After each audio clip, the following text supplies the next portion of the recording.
Welcome into Candlestick Chronicles, a 49ers podcast on the Blue Wire Podcast Network. I'm Kyle Madson. I write about the 49ers over at NinersWire.com, part of the USA Today Sports Media Group.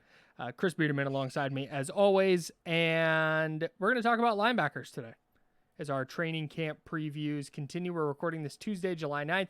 49ers rookies report 1 week from today. Veterans, 2 weeks from today. So it is right around the corner. We're talking linebackers. But before we do that, Chris, please tell us about the official uniform of Candlestick Chronicles. I'm wearing some right now. You guys know what it is. It's lamb chops. Lamb chop season. Got some mesh shorts on, extremely comfortable, high quality clothing, stylish clothing, of course. Their new summer line is either dropped or about to drop. Go to SG Lamb Chops on Instagram. Check them out, sglambchops.com. Use the promo code Candlestick20 for a very generous 20% off your first order with Lamb Chops. Shout out to Lamb Chops. We love their clothes. You hear us talk about it all the time. Got a care package in the mail a few weeks ago. Really enjoy it. So shout out to our friends at Lamb Chops. High quality clothing, really stylish stuff, and we love wearing it. I just want to confirm that the summer line is out right now. And Fantastic I can't work by decide. The ice cream mesh shorts might be my new favorite they've ever done.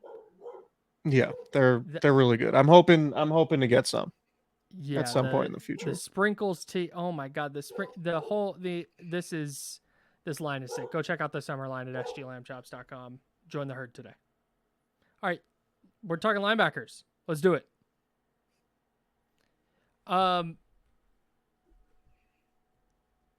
I feel like the 49ers linebacker group, as we continue our training camp previews here, where we're going position by position, just asking a couple of questions about each position, breakout candidates, position battles, et cetera, I feel like linebacker is one of the positions that over the last few years we've been able to just pencil in. We know it's Dre Greenlaw. We know it's Fred Warner.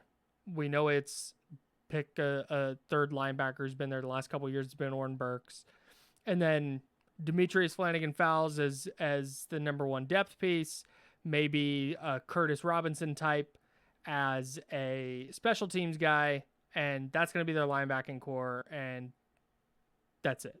Not a lot to talk about.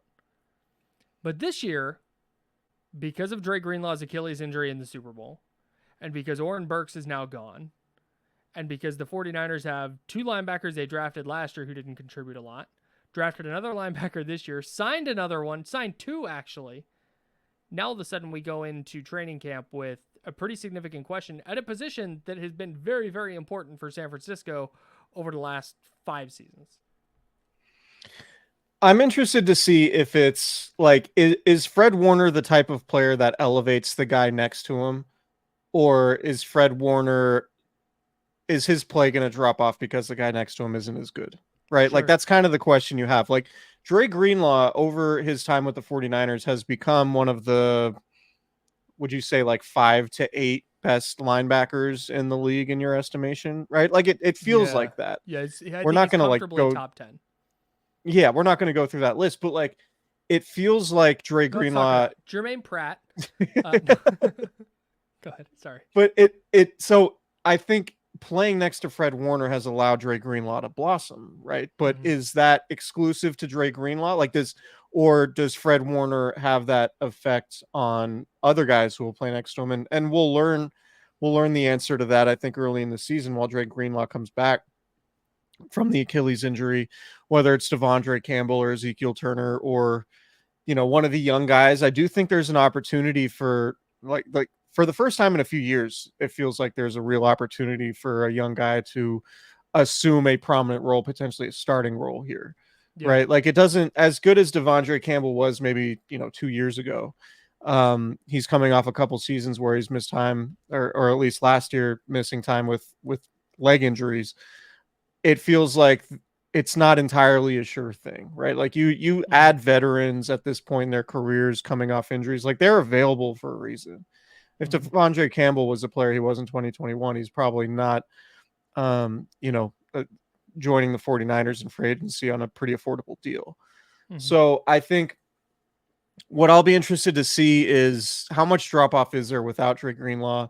Is Fred Warner the type of talent that just elevates the guy playing next to him, or was Dre Greenlaw legitimately that good on his own? I think he was. I think it's a combination of both, frankly. But it poses kind of an interesting dilemma because the linebacker, to your point from the top, the linebackers have been so good that it feels like they've almost been taken for granted. Mm-hmm. Like the Niners linebackers have been the best linebacking duo probably the last 3 or 4 years, and you could probably make a strong case that duo is maybe 1A, 1B behind the defensive line. Why the Niners defense has been, one of the best 3 or 4 in the league Mm-hmm. over the last, handful of years, right? So there's certainly questions this year because of Greenlaw's injury that we haven't had in years past. Yeah, and I think so. So our first thing that we're doing with our previews here is just kind of the biggest question, and I think ours tie together. Your biggest question is Dre Greenlaw's health. Mine is Devondre Campbell still good? Because it kind of Yeah. seems like that is what the linebacking core hinges on. And with Campbell specifically, you had that breakout season in 2021 where he's an All-Pro with Green Bay. The next year he wasn't as good, but still a really productive player. And then last year just kind of fell off pretty significantly, particularly in coverage. And that's where I don't know if that was injury related or if that was related to how he was being used in the Packers system or how they built the personnel surrounding him, if that was an issue. But to me, I think if you're the 49ers, and I think something that we're going to see pretty rapidly in camp is what you talked about at the top. Is Fred Warner going to be a rising tide that lifts all boats in the second level of the 49ers defense, and all of a sudden Devondre Campbell at the will linebacker spot is looking like a Pro Bowler again? And if he does, then the 49ers are going to be fine as long as Dre Greenlaw's out. But on the other hand, if Devondre Campbell turned 30 and just kind of hit a wall, which is on the table for sure, then I think the 49ers might have a really, really tough time putting together the kind of defense that they put together the last few years. Because if you're not able to control the middle of the field the way that they have, particularly between the numbers, then that's a pretty significant issue in coverage for them that I don't know that they have the personnel to make up for. Yeah, and it should point out, and I want to give our buddy Nick Wagner of ESPN, our favorite cast member, a shout out. I feel like we haven't dropped Nick's name in a while on this podcast. Yeah, it's but the off season. We're giving him some time off. He wrote that that Campbell played through injuries for much of the last 2 years, and that was probably affiliated with the drop off in overall production. But yeah, I think our questions are intertwined because, I mean, obviously a healthy Dre Greenlaw is better than Devondre Campbell at this point, or at least a healthy pre-torn Achilles Dre Greenlaw is better than Devondre Campbell. So when can Greenlaw come back? At what form can he come back? Because I'm thinking, I think the 49ers defense overall, and Fred Warner in particular, is good enough to withstand, average replacement level linebacker play next to Fred Warner for the bulk of the season. Yeah. But can Dre Greenlaw come back and be a Pro Bowl, all-pro type linebacker that he's been the last few years? Can he do that at some point late in the regular season and into the playoffs? Or is he hindered by the Achilles and not quite the same player? Because we've seen it a lot.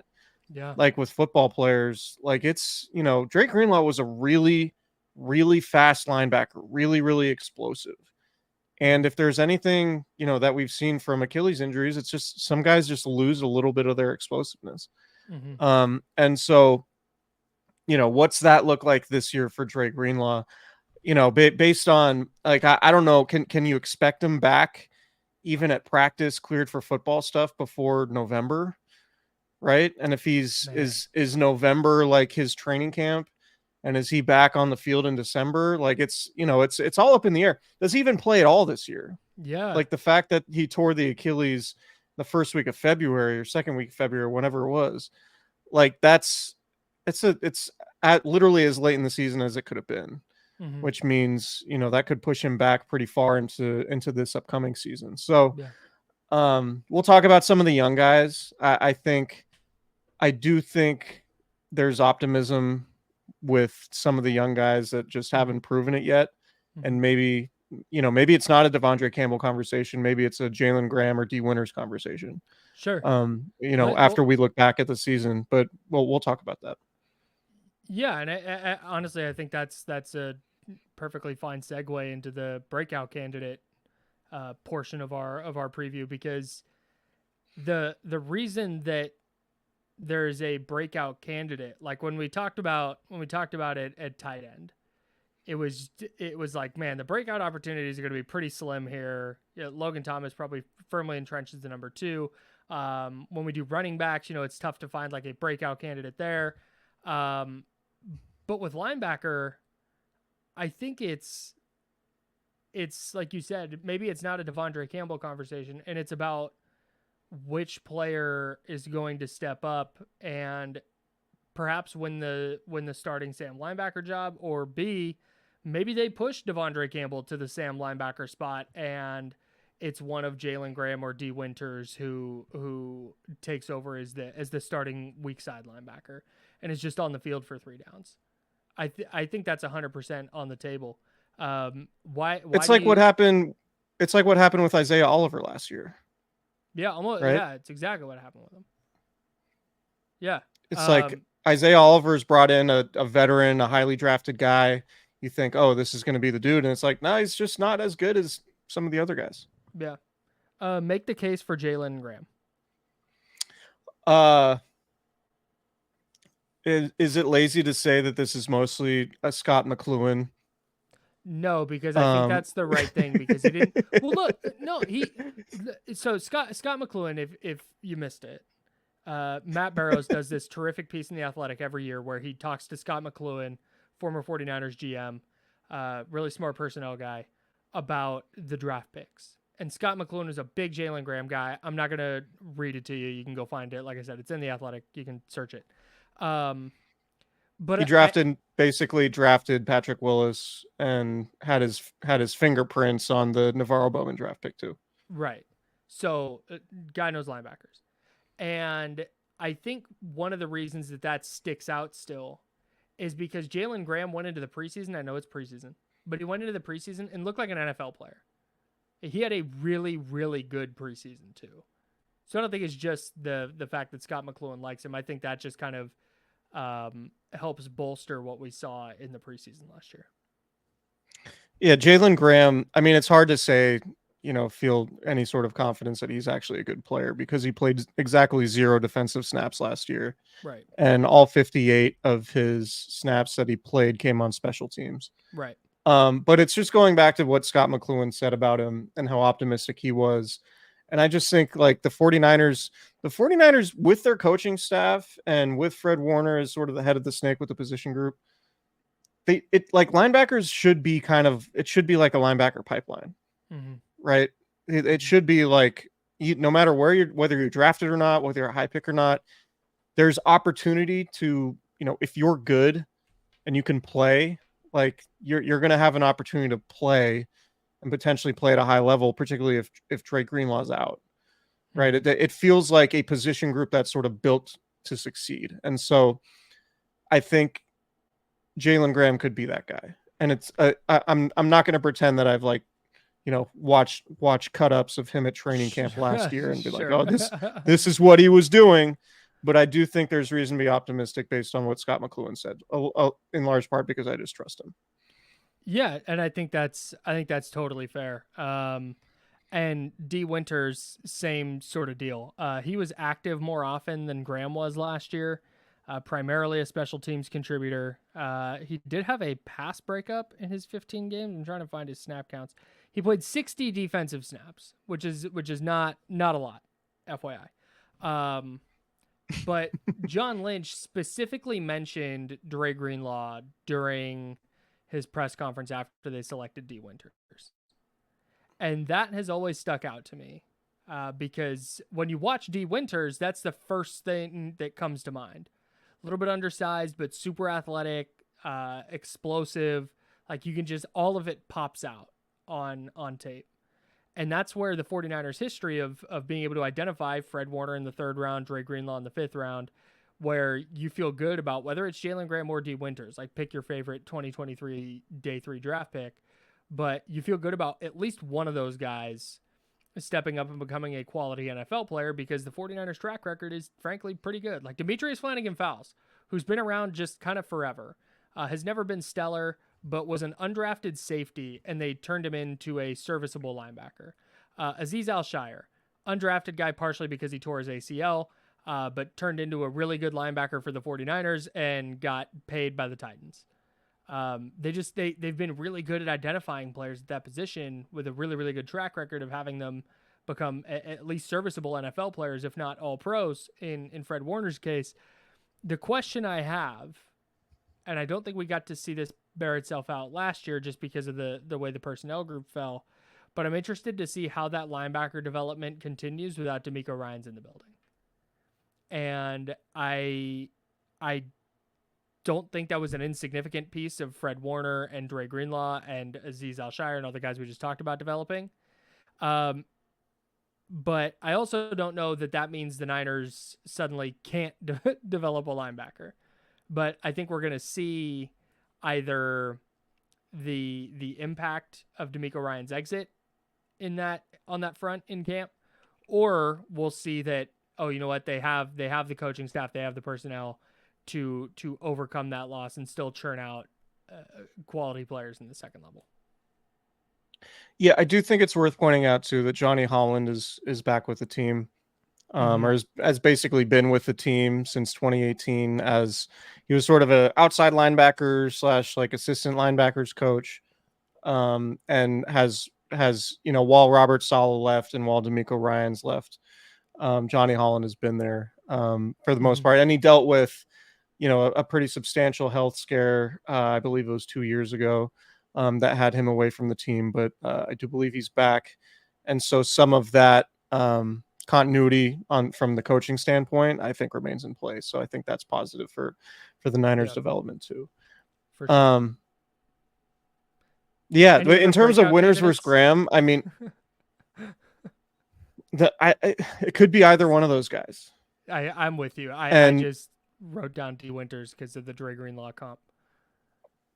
Yeah, and it might also just be that Ezekiel Turner and Demetrius Flanagan-Fowles are the primary backups because of their work on special teams, and they might just be more experienced. Like for Jalen Graham and D. Winters, it does feel like those guys would have to beat out the other guys. Like they're at the point where they have to go and take roster spots away from Zeke Turner and Demetrius Flanagan-Fowles. There's a lot of trust for Flanagan-Fowles by the special teams group. So, oh yeah, for sure, and that's why he's still around. Let's get to training camp battles then. Let's talk about Flan.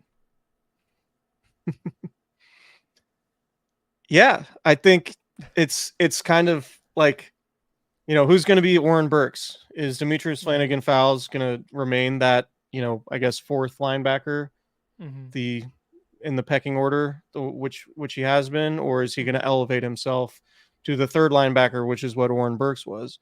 Right. Or is that going to be Ezekiel Turner, who feels like he was brought in to directly replace Oren Burks as a special teams guy and potential third linebacker? Or is it going to be one of these young guys that we've been talking about, whether it's D. Winters or Jalen Graham or, Tatum Bethune, 7th round draft pick out of Florida State? Can he be one of these guys? I have no idea if Tatum Bethune is good at football. You could tell me that he wins the third linebacker job because he's awesome at camp, or you could tell me he's on the practice squad, or you can tell me someone else, he's playing for somebody else this year. Like, I have no idea about Tatum Bethune. I'm not going to pretend to know, but I do think there's some variance there with behind Fred Warner. It could go a number of different ways. It's really hard to project for me right now. You wrote something in the rundown, I think is a joke, but I would love to explore it later. I just saw it and I can't wait to talk to you about it. Okay. On the Zeke Turner, Demetrius Flanagan Fowles front. First of all, salute to whoever's listening to this podcast who's like, yes, this is the content. This is what I'm here for. No, I do think it's interesting. Just zooming out from the special teams point of view, just kind of in a macro sense, with the new kickoff rules. I really wonder because it felt like Oren Burks was on the team because hey, you feel good about him as a third linebacker, but also he's very good at special teams.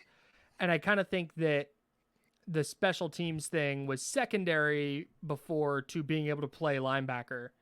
And now I kind of wonder if special teams is going to come to the fore at that position where maybe Zeke Turner and Demetrius Flanagan Fowles are on the roster because, like you said, the special teams staff trusts Demetrius Flanagan Fowles. Zeke Turner has carved out a really, really nice career as a special teams guy with the Cardinals. He's been in the league for 6 years and has played 190 total defensive snaps. Like, he just doesn't play a ton on that side of the ball.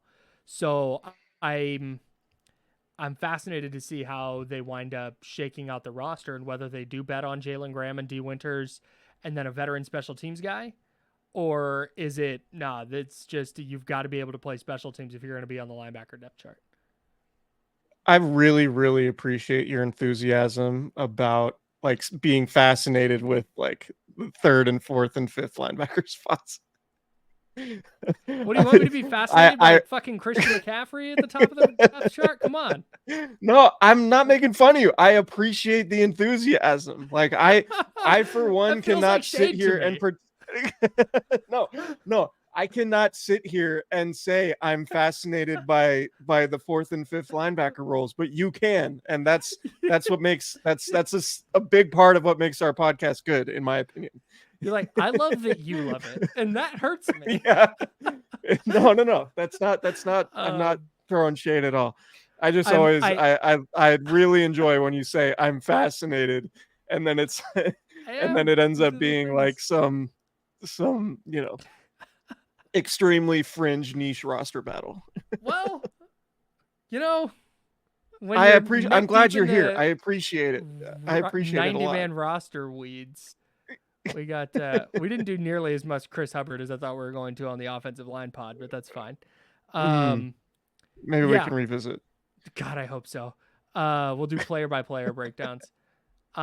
Position battle for me, this fits in with what I was just saying. It's that Sam linebacker spot, just that's the third linebacker. They're not on the field a ton because they don't play in base packages a ton. But I do think that's of the very few starting jobs on the 49ers roster, either side of the ball, that is up for grabs. That's one of them. And I do kind of wonder if Jalen Graham or D. Winters or maybe Zeke Turner, or pick your favorite linebacker on the roster, if one of them performs really well in training camp and Devondre Campbell looks like he's struggling a little bit, does Campbell move to the third linebacker spot with one of the younger unknown players moving into that every down role? I think when it comes to the linebacker group, that's the thing I'm going to be watching for, just when it comes to snap counts and who's playing where and with what position group, figuring out who's really in the mix for the Sam linebacker, and B, are they actually in the mix for the Will linebacker, because Devondre Campbell is going to move to the third spot. Valid. That's where I'm at. Great stuff. Buckle up. No Sam linebacker thoughts, just me. Okay. No. So I think what I'm interested to see is how specific it is the positioning, right? Like, is Jalen Graham specifically a Sam, or can he also play Will? Is D. Winters, is he big and strong enough to play Sam, or is he only a Will, right? It feels to me like one of the reasons why the 49ers drafted those two guys in tandem is because they might have different styles, which tend to lead, the bigger, more physical guys play strong side linebacker. The faster guys who are better in coverage play weak side linebacker. That's typically how it goes. Right. I wonder if that's sort of the setup with those two, or, I mean, obviously linebackers get cross-trained, right? But I Sure. just wonder how that dynamic shakes out. So we'll see. Last thing, grades for the position group. Where are you at? You still have the best linebacker in football. You have another top 10 linebacker in Drake Greenlaw, even though his health is a question mark. And like I said, I think I'm optimistic about the young guys, even though they are entirely unproven. I don't hate taking a swing on a accomplished veteran like Devondre Campbell to fill in the gap potentially for Greenlaw. And I like what they did, adding Zeke Turner and bringing back Demetrius Flanagan-Fowles for what they could bring you on special teams. So for me, it's a B plus, and that B plus is, I would say, 90 to 95% of that weighting is because Fred Warner is your star player there. Mm-hmm. And then, you know, the rest of the group is the 10% of the B plus grade, if that makes sense. Sure. So that's where I'm at. I'm gonna B minus. Fred Warner is the best player at the position in the sport, and I think that's generally the consensus, except for people in Baltimore who are big. Not Patrick Queen. Who's the guy? Roquan Smith. Roquan Smith, yeah. That they got from the Bears. But just the rest of the group, man, like I can't go into a season with a ton of confidence when there's this many question marks. I mean, it's not even like who starts. Is Devondre Campbell still a quality NFL starter? Are D Winters and Jalen Graham NFL players? Same thing with Tatum Bethune, the rookie. Zeke Turner has been a career special teams guy, and Demetrius Flanagan-Fowles, when he's gotten on the field, has not looked like a starting caliber NFL linebacker. Like, you feel fine with him as a depth piece, but not as like a go-to player in the second level. So that's why I feel good about the 49ers' ability to identify and develop those players just based on the history. Again, we got to see what the D'Amico Ryans factor, if that comes into play at all. But the rest of the group behind Fred Warner is just kind of like it's all guesswork, and that's tough for me. So this kind of leads into what I wrote in the rundown, which is not a joke. But maybe this is a Bill Simmons bit. That's what I thought you were doing. A little bit, but it's a legitimate question. Sure. Are we sure Malik Mustafa is not a linebacker? We're not sure, Chris. I don't mean that. I don't mean that like as shade at Malik Mustafa, but let's I could see a scenario where it's like week 4 and the 49ers is really struggling in the second level. And they've got Malik Mustafa, who's maybe mixed in a little bit at safety, but hasn't played a ton. And they just start messing around with 3 safety looks that ostensibly make him a linebacker. That would not shock me in the slightest. Or maybe they play him at safety and they move Jair Brown down to linebacker, or Talanoa Hufanga, whoever they feel most comfortable playing that position. That would not shock me in the slightest. And post ACL injury, and we don't really have any idea about Talanoa Hufanga, which is kind of an interesting dynamic, and we'll talk about safeties later on. I'll do it this week. But are we sure Talanoa Hufanga isn't better off being a linebacker? No, like Talanoa Hufanga, bro. I have so many takes on this. I don't want to step on the safety pod, but the short answer is no. We're not sure about anything with Talanoa Hufanga. John Lynch has said that they expect him back by training camp or during training camp, which is great. Love to see it. But what exactly does he look like is a pretty significant question mark. And with his playmaking ability and his instincts, I think that he would be a top candidate. If the 49ers needed to bring a player from safety down to linebacker, I think he would be a top candidate for that with his playmaking ability. I do wonder, and this is a linebacker / safety discussion, and maybe something we can dive into more when you do safeties, but with modern offenses in the league, is it better to have a safety-like linebacker?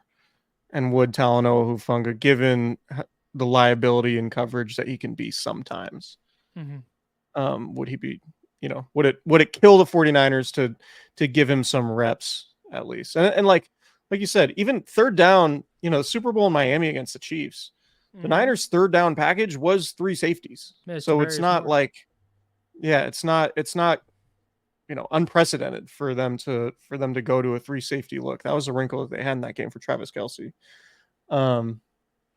Not necessarily that it worked, but Kyle Shanahan is not opposed to letting his defensive coaches do some kind of crazy with a third safety.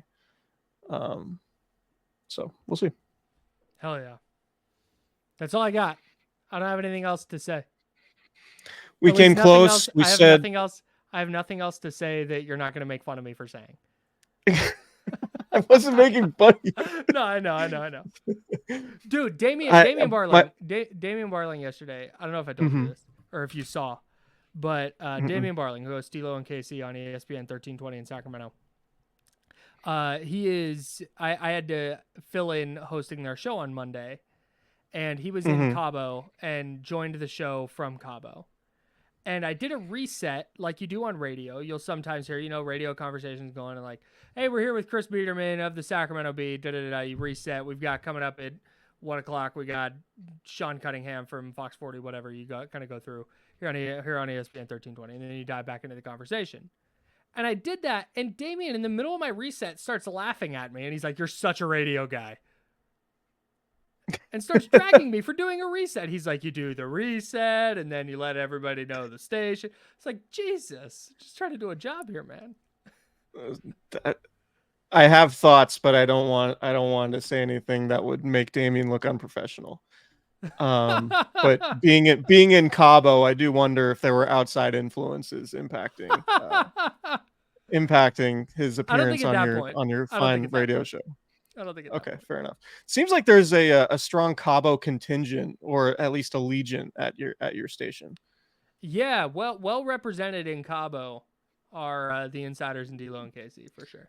I saw your co-host at DeMar DeRozan's press conference about 2 hours ago, Mr. James Ham, who was recently in Cabo and is going back to Cabo.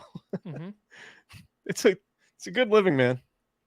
It's a good living over at 1320. You gotta find the right friends, and you too can stay in Cabo.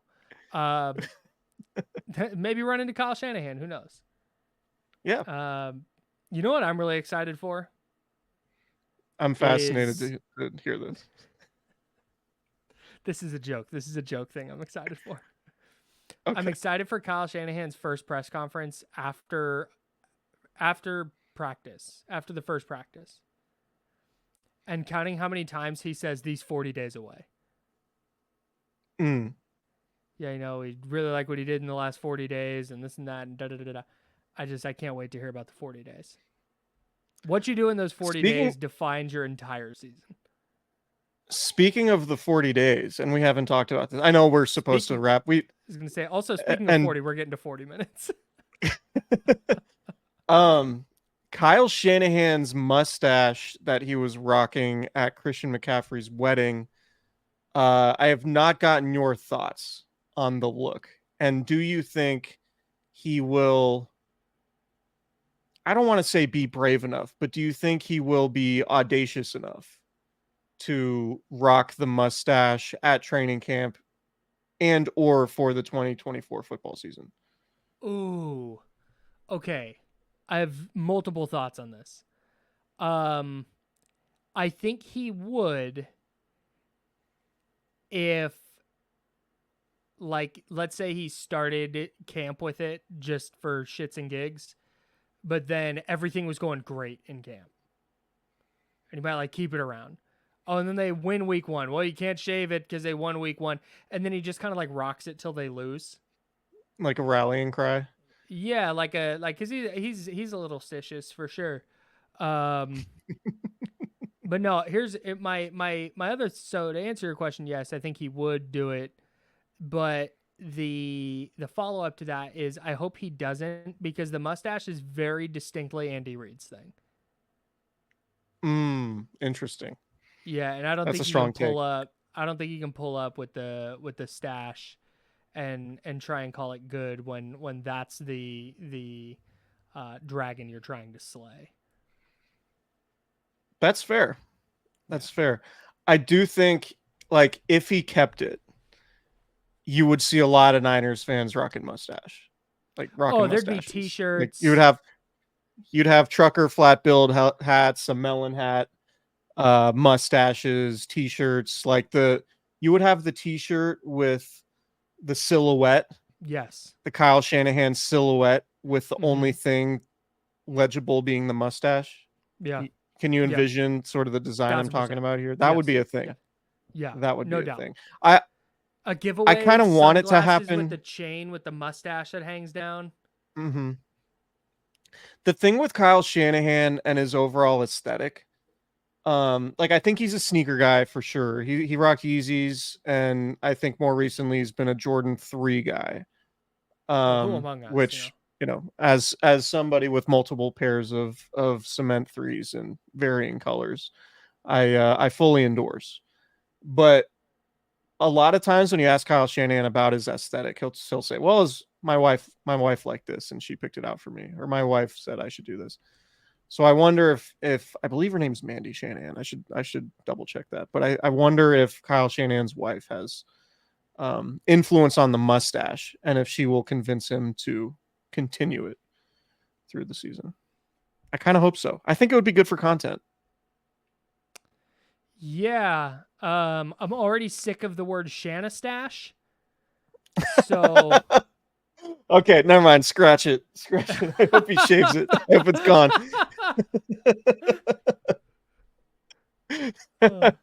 Strong point by you. The Shanastash. Woof. It's already a thing. It's just we just got past Shanahat. So, anyways. Okay. Sounds like we have a date. Not quite 40 minutes. Oh, we do have a date. Dude, I'm vamping for the next 30 minutes. Let's not. We're not announcing the date for our Cooperage event just yet. But it is happening. But I do feel comfortable saying August through December. I do feel comfortable saying, per multiple sources, that plans are being made to have another Cooperage event. And we'll keep the annual tradition going. Yeah. We will keep the annual tradition going, hopefully with some awesome guests. Logistically, it's been a little bit different the last couple of years because of, for various reasons. But we're making an earnest attempt to blow it out and maybe add some new wrinkles this year. But just know, if you're interested in a Cooperage event, a live event for our podcast, and if you haven't been, it's a great time. And the beer's obviously awesome with Cooperage. But plans are in the works per sources. I'm not going to vamp anymore. We're done. Okay. Say no to the Shanastash.